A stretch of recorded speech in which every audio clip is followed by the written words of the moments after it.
Hepinize merhabalar, ben Yekvaş Atakan Şurdum Avcı. Work Sohbetleri programında beraber tarihte yaşanmış olayları ve bunların günümüze olan etkilerini inceleyeceğiz. Geçen sefer beraber genel hatlarıyla finans tarihine ve Kafkasya'daki Ceneviz ticaretine değinmiştik. Toparlayacak olursak, Adige toplumu her zaman komşularıyla ve uzak medeniyetlerle ilişkiler içerisinde olmuş, şartlar el verdiğinde ticareti de yapmıştır. Günümüzde ticareti yapılan nesnelere, borç senetlerini, mortgage sözleşmelerini ve hatta sanal para birimlerini örnek gösterebiliriz. Ama bunların ticareti çok yakın zamanda başlamıştır. Tarihte ticareti yapılan ürünlerin çok büyük bir kısmını tarım ürünleri ve günlük tüketim ve lüks tüketim malzemeleri oluşturmaktadır. Tarım konusunda kas sistemini anlatırken değinmiştik ama kısaca üzerinden geçecek olursak, kişi sahibi olduğu, kiraladığı ya da üzerinde yaşamak zorunda bırakıldığı araziyi işledikten sonra eline çeşitli tarım ürünleri geçer. Genellikle bunların içinden yiyeceği miktarı alır ve depolar. Geri kalanını ise diğer ihtiyaçlarını karşılamak üzere başka malları almak için kullanır. Burada sadece toprağa ekip biçerek değil, üzerinde hayvan yetiştirerek de kazanç elde edilebilir. Tekrardan ihtiyacını alır ve geri kalan ürünleri veya hayvanları başka ihtiyaçlarını karşılamak üzere takas etmek için kullanır. Bu ürünlerin büyük bir kısmını yiyecekler oluşturur. Yani tahıllar, meyveler, sebzeler, hayvanlar ve hayvan ürünleri. Buna ilaveten tekstil malzemelerin yapımında kullanılabilecek keten, yün veya deri gibi ürünler de elde edilebilir. Diğer ürünlerin üretiminde kullanılan ham maddelerin üretildiği bu sektöre birincil ekonomik sektör denilir ve bu sektöre balıkçılık, madencilik ve ormancılık gibi meslek dalları da dahildir. Bu sektörde iş yapanlar yüksek kazanç elde etmek için çok yüksek miktarlarda üretim yapmak durumundadırlar. Çünkü aynı hizmeti karşılayan birçok üretici bulunmaktadır. Örneğin bir kişinin küçük bir tarlası varsa kendi ihtiyaçlarını karşılayacak kadar ürün elde edebilir ama ekonomik durumunu kalkındıracak kadar kazanamayabilir. Bu ürünler için alıcı genelde daha kolay bulunabilir. Dolayısıyla daha düşük risklidir ama kazançları da aynı oranda düşüktür. Tabi bu ham maddeler insan ihtiyaçlarını karşılamaya yeterli değildir. Bunların günlük hayatta işe yarar hale getirilmesi gerekir. Toplum içinde bu iş için seçilen bazı kişiler ya da birinci sektörde üretim yapan kişilerin ta kendileri bu ham maddeleri dönüştürme işini üstlenirler. Bu kişiler bunun sonucunda az önce bahsettiğimiz tahıl, meyve, sebze ve balıkları, unlu mamuller, kuru gıdalar ve alkollü içkilere, hayvanları, et ürünleri, deri giyecek ve eşyalara, keten ve yün gibi lifli malzemeleri kumaş ve tekstil ürünlerine, madenleri, el aletleri, tarım aletleri ve silahlara, orman ürünlerini, inşaat malzemeleri ve mobilyalara çevirirler. Oluşan bu ürünler artık belirli bir amaç için kullanılmak üzere özelleşmiştir ve üzerinde emek harcandığı için de değeri artmıştır. Günlük ve lüks tüketim malzemelerinin üretildiği bu sektöre ikincil ekonomik sektör denilir. Bu sektörde iş yapanlar ham maddeleri üretmek gibi zorlu bir işle uğraşmaz. Ham maddeleri temin ettikten sonra kendi el becerileriyle bunu işleyip ona değer katarlar. Yetenekleriyle doğru orantılı olarak da çok daha fazla kazanç elde edebilirler. Bir demirci aldığı demir parçalarını işleyerek bunları kendi dükkanından satabilir ve karşılığında dükkanından çok da uzaklaşmadan kendi ihtiyaçlarını temin edebilir ya da geçen bölümde bahsettiğimiz üzere tarlası ekilir veya kendisine hasattan pay verilir. Bu tip mesleklerde risk biraz daha yüksektir çünkü her malın alıcısı bulunamayabilir fakat kazanç da bir o kadar yüksektir. Birincil ve ikincil ekonomik sektörlerin bir ortak noktası vardır. O da bulundukları coğrafya ve oradaki iklim koşullarına göre şekil almalarıdır. Bu etkileşimleri şu şekilde örneklendirebiliriz. Ormanların sık olduğu bölgelerde evlerin yapımında orman ürünleri kullanılırken, daha kurak ve ağaçların sık bulunmadığı yerlerde taş veya kerpiç kullanılır. Tarım alanlarının verimli olduğu yerlerde sebze ve meyve ağırlıklı bir beslenme tarzı hakimken, tarım alanlarının ve yağışların kısıtlı olduğu yerlerde hayvan ürünlerine dayalı bir beslenme tarzı hakimdir. Soğuk bölgelerde hayatta kalmak üzere daha kalın, yünlü veya kürklü kıyafetler tercih edilirken, sıcak ve nemli bölgelerde daha ince, sıcağı geçirmeyen kıyafetler tercih edilir. Kısacası coğrafyanın getirdiği şartlar doğrultusunda hem ham madde hem de tüketim ürünleri şekillenir. Burada bir nokta çok önemli. Çünkü tüketilen bu ürünlerle beraber yaşam tarzı ve kültürün de ciddi şekilde etkilendiğini görebiliriz. Uçsuz bucaksız bozkırların bulunduğu bölgelerde binek hayvanlarının önem kazandığı bir binicilik kültürü, denize yakın bölgelerde diğer medeniyetlere kolayca ulaşabilmenin getirdiği daha dışarı dönük bir kültür ve ormanların sık olduğu bölgelerde doğayı ve doğal hayatı kutsal sayan bir kültür gibi.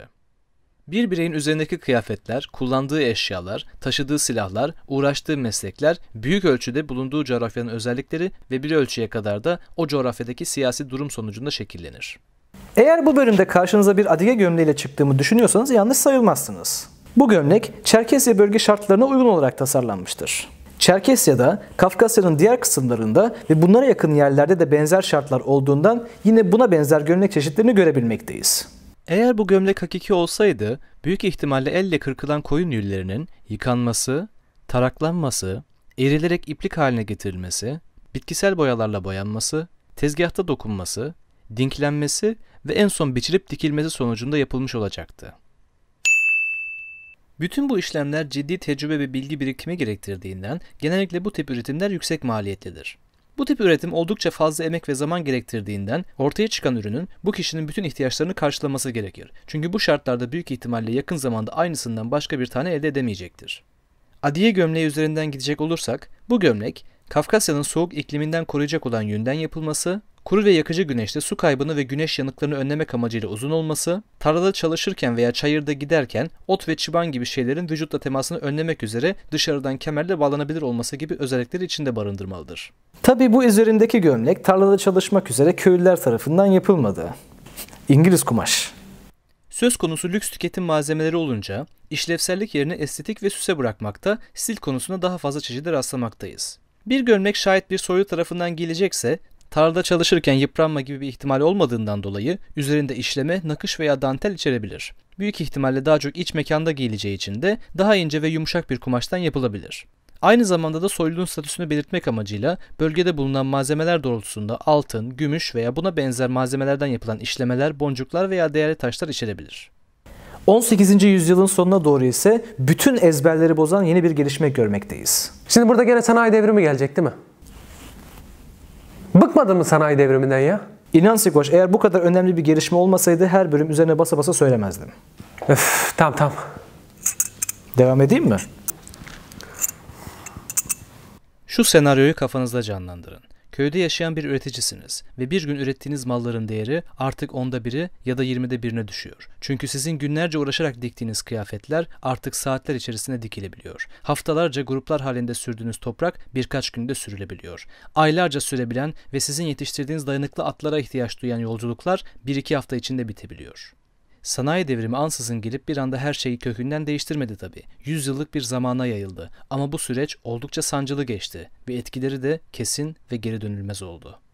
Tarımda ve üretimde makineleşmeye gidilince taşrada yaşayan insan gücünün büyük çoğunluğu gelir kaynaklarını kaybetti. Şehirlere göç etmek ve üretim yapan fabrikalarda iş aramak zorunda kaldı.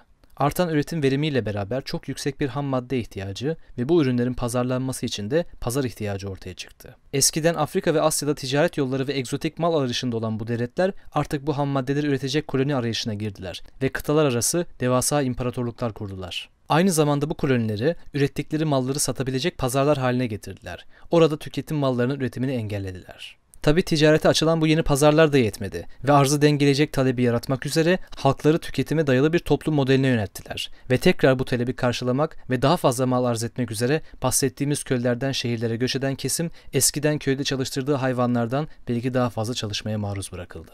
Onur aslında tam burada slogan atarak gelecekti ama ne yaparsınız? Bu hafta işi varmış.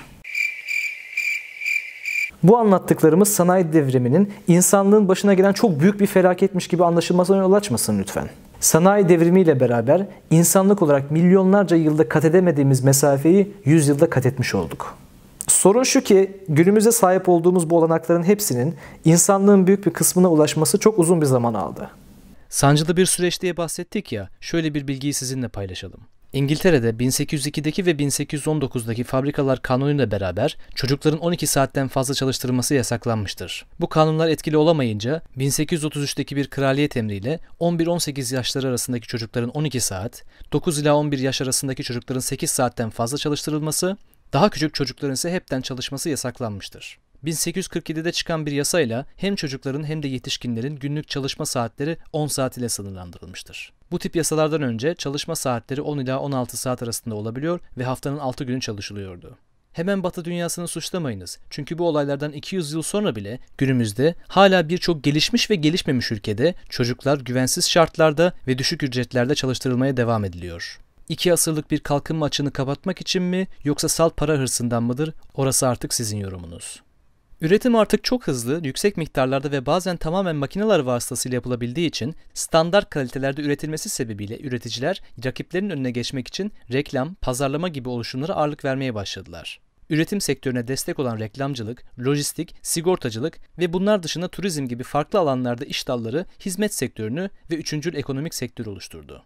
Gelişmeler bununla kalmadı tabi. Dijital çağın gelmesiyle fikirler de önem kazanmaya başladı ve sadece düşünce ve fikir üretimine dayalı meslekler ortaya çıktı.